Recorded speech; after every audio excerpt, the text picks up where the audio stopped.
El tema del día. Constructora Hábitat de los Andes. Creamos entornos.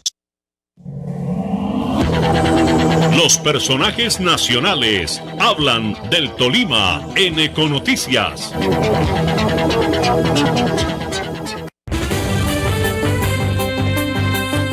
Hablamos en exclusiva a esta hora para Econoticias, el noticiero con más eco por 53 años ininterrumpidos, al doctor Mario Iguarán, exfiscal general de la Nación. Es un placer saludarlo, doctor Mario Iguarán. Hace parte de la defensa del pool de abogados que conduce él mismo, que ha logrado la liberación, la libertad del padre Freddy Martínez, el padre Freddy. Muy buenos días, doctor Iguarán, bienvenido a Ecos del Conveima de Ibagué, Tolima. Muy buenos días a ustedes y a todos los oyentes y televidentes de Ecos del Conveima. Doctor Iguarán, ¿el padre Freddy salió libre o él deberá llevar un mecanismo de vigilancia electrónica y someterse a la vigilancia del INPEC? Así es, el padre Freddy, de lo que se trata realmente es de una sustitución de la medida de aseguramiento que pesaba sobre el padre Freddy. Ustedes saben, y toda la opinión pública, el gran público sabe, que el padre Freddy se encontraba recluido en un centro carcelario, concretamente en Picaleña, y lo que ocurrió es que se sustituye esa medida de aseguramiento privativa de la libertad por una no privativa de la libertad, pero se impusieron por parte del juez que le concede su libertad unas medidas tales como no salir del país, como hacer presentaciones periódicas, como permanecer a distancia de determinadas personas, asistir a todas las diligencias y audiencias que se tendrán que seguir realizando para esclarecer estos hechos. El padre Freddy Martínez todavía deberá demostrar, doctor Iguarán, ante la justicia que no cometió los delitos de los que se le acusan. ¿Hay alguna, por ejemplo, prueba reina de su inocencia? Pues la idea, y pido mil excusas de no ser elocuente y no exteriorizar un buen número de circunstancias o mejor de elementos probatorios, de pruebas que consideramos con toda la consideración y el respeto que nos merece, por ejemplo, la Fiscalía o las presuntas víctimas, pero que nos van a llevar a demostrar la inocencia del padre de Freddy. Hay circunstancias de tiempo, modo y lugar que muestran unas contradicciones irrebatibles por parte de quienes lo han señalado, que muestran unas falsificaciones de la verdad y además muestran unos propósitos, unas ambiciones, diría yo, indecorosas. Pero mostraremos, por ejemplo, y para no extenderme y porque no es lo que corresponde, no es lo pertinente, y además estaríamos nosotros ya mostrando nuestra teoría del caso, pero circunstancias de lugar. Alguna de las que lo señaló dijo que habían estado en un motel ahí en Ibagué, y resulta que hemos demostrado, pero con toda la contundencia de la prueba y la claridad de la prueba, que para ese momento no existía ese motel en Ibagué. Ya con el transcurso del proceso a lo largo de toda esta investigación y enjuiciamiento, pues al advertírsele y al percatarse que estaba equivocada, pues dice que ahora recuerda que el motel era en Espinal, a 40 minutos después y a unas distancias muy considerables. Son circunstancias de tiempo, modo y lugar que muestran, repito, esas contradicciones que nos llevan a hablar de una falsificación, una distorsión de la verdad y unas ambiciones y unos propósitos muy indecorosos, pecuniarios y de otra naturaleza.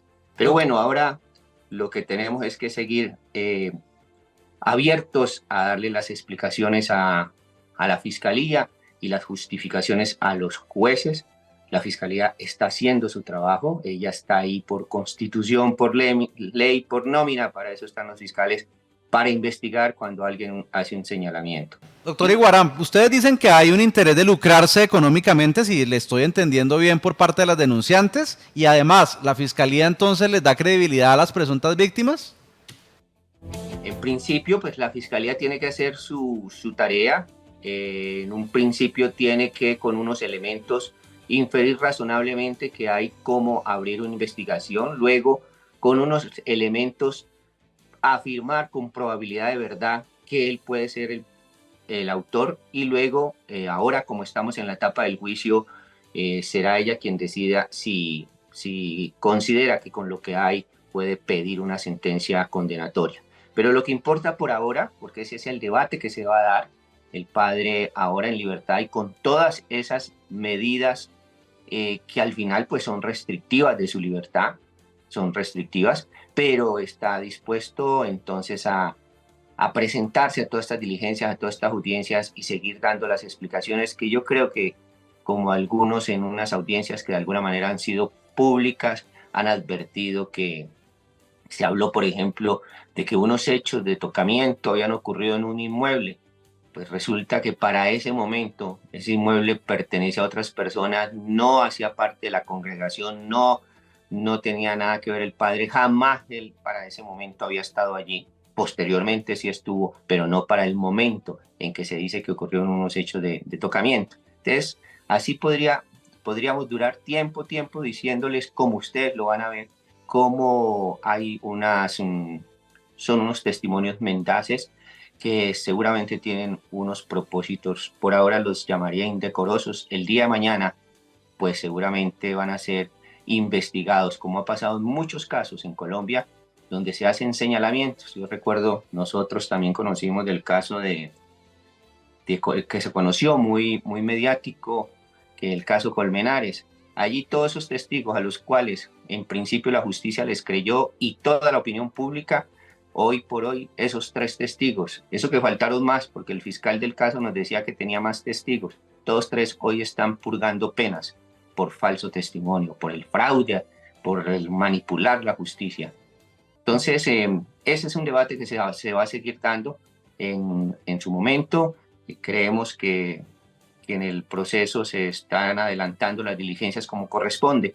Pero lo que importa ahora es que la razón por la cual el padre obtiene su libertad, con todas esas restricciones que se aceptan, es el transcurso del tiempo, un transcurso del tiempo sin que se hubiese terminado el proceso, por innumerables elementos probatorios que habrá que descubrir, enunciar, exponer, debatir sobre todo, testigos, peritajes, dictámenes, incluso pruebas técnicas.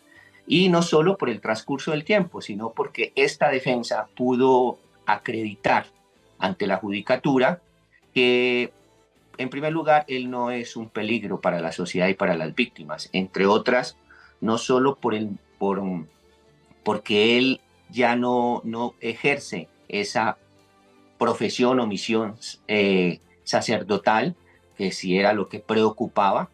En segundo lugar, porque no hay un riesgo de obstrucción a la justicia, no se podría, y no lo hay, no solo por el momento procesal en que nos encontramos, donde ya la fiscalía recogió todas sus pruebas, la defensa recogió todas sus pruebas, que ya no se podría pensar en que va a inducir a testigos, terceros, peritos, coimputados a que declaren falsamente o se comporten desleal o reticentemente, o tampoco, como ya todo lo tiene ya un juez allí entregado por fiscalía y por defensa, no se podrá pensar en que se va a modificar, ocultar o dirigir o direccionar un elemento material probatorio.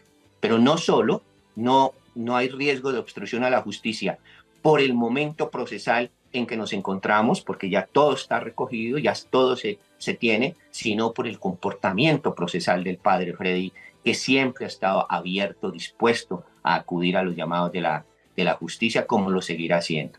Y en tercer lugar, pues no se puede pensar, y eso lo acreditó esta defensa, en un riesgo de no comparecencia, no solo por su arraigo, sino entre otras razones es una persona pública que no tendría facilidades para ocultarse. Entonces yo creo, es más, podría decir, y con toda la consideración y ruego que se nos entienda a esta defensa, no hay un riesgo de no comparecencia, es decir, de fuga, porque estamos muy respetuosamente convencidos que podemos demostrar la inocencia del padre Freddy.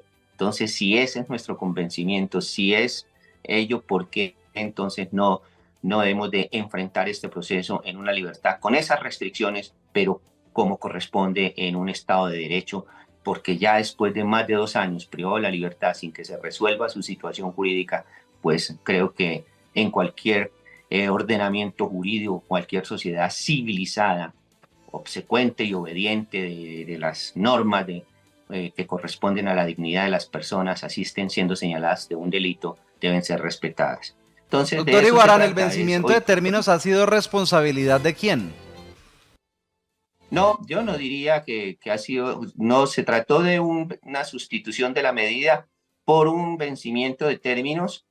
Obviamente, lo que tengo que decir es que esta defensa siempre ha estado presta, no se puede hablar de maniobras dilatorias, pero igual, ¿quién sino yo para entender a la Fiscalía, que he estado en ella, que me inclino reverente ante esa institución, más ahora con esta administración, pero obviamente no alcanzó, no solo la Fiscalía ni la Judicatura alcanzaron a sacar esto adelante por el sinnúmero, por el inimaginable número de elementos probatorios que hay. Son un buen número de testigos, buen número de elementos que hay que primero descubrir, como ya se hizo, después de haber enunciado, y ahora entonces hay que exponer y finalmente debatir en este sistema de contradicción de un lado la Fiscalía, de otro lado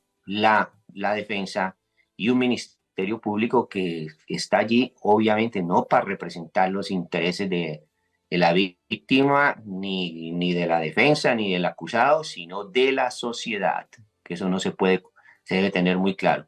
Pero finalmente un juez independiente, imparcial. La Fiscalía no debe ser imparcial, a ella le luce investigar y acusar, y si tiene con qué, pedir una sentencia.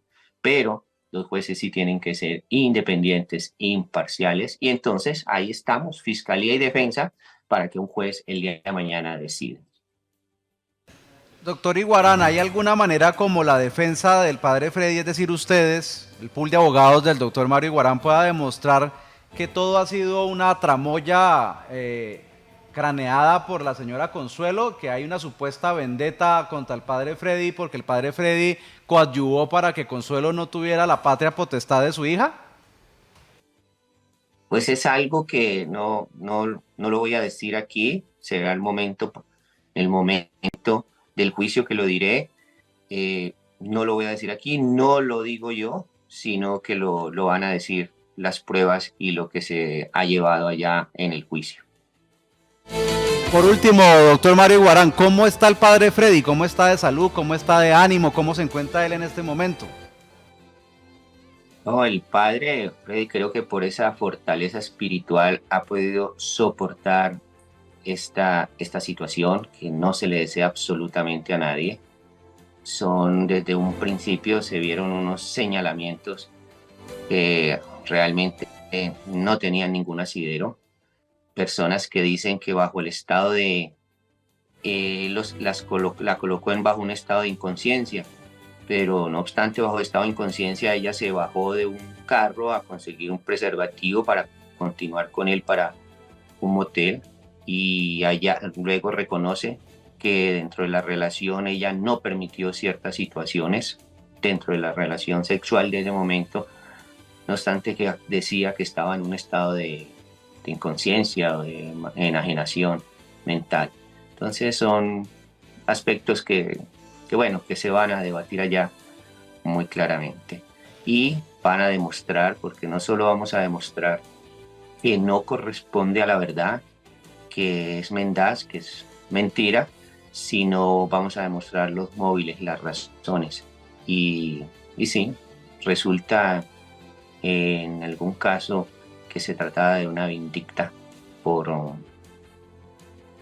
creer que el padre le había hecho daño en una situación, entre otras, a la que usted hace referencia, y se conoce también por muchos el que perdió la custodia y cuidado de su hija por intervención del padre Freddy. Doctor Mario Iguarán, gracias por estar con nosotros en Econoticias, muy amable, y un saludo muy especial para el padre Freddy. Muchas gracias. A ustedes muchas gracias y excusas por no ser tan expresivo y no exteriorizar muchas cosas, pero yo creo que el momento es allá en el juicio ante el juez. Muchas gracias a ustedes y a todos sus oyentes y televidentes.